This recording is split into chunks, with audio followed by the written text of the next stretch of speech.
శ్రీవారి VIP break దర్శనాలకు తమ సిఫారసు లేఖలను అనుమతించాలంటూ తెలంగాణ ప్రజాప్రతినిధుల నుంచి టీటీడీపై ఒత్తిడి పెరుగుతోంది.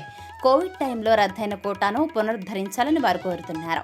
గతంలో ఏపీ ప్రజాప్రతినిధుల సిఫారసులతో 1800 నుండి 2000 వరకు బ్రేక్ దర్శనం టికెట్లు, తెలంగాణ ప్రజాప్రతినిధుల సిఫారసులపై 600 నుంచి 700 టికెట్లు ఇచ్చేవారు. కానీ కోవిడ్ తర్వాత వీఐపీ బ్రేక్ దర్శనాల నియంత్రణలో భాగంగా తెలంగాణ నుంచి స్వయంగా వచ్చే ప్రజాప్రతినిధులకు మాత్రమే ప్రోటోకాల్ దర్శనాలు చేయించాలని, సిఫారసు లేఖలపై బ్రేక్ దర్శనాలు ఇవ్వకూడదని టీటీడీ నిర్ణయించింది.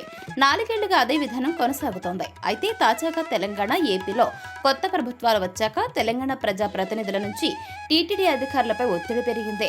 తమ సిఫారసు లేఖలను అనుమతించాలంటూ ఇటీవల తిరుమలకు వచ్చిన తెలంగాణ మంత్రి పొన్నం ప్రభాకర్ డిమాండ్ చేశారు. అయితే ఈ విషయాన్ని ఏపీ సీఎం నారా చంద్రబాబు నాయుడు దృష్టికి తీసుకెళ్లి తుది నిర్ణయం నడుచుకోవాలని టీటీడీ అధికారులు భావిస్తున్నారు.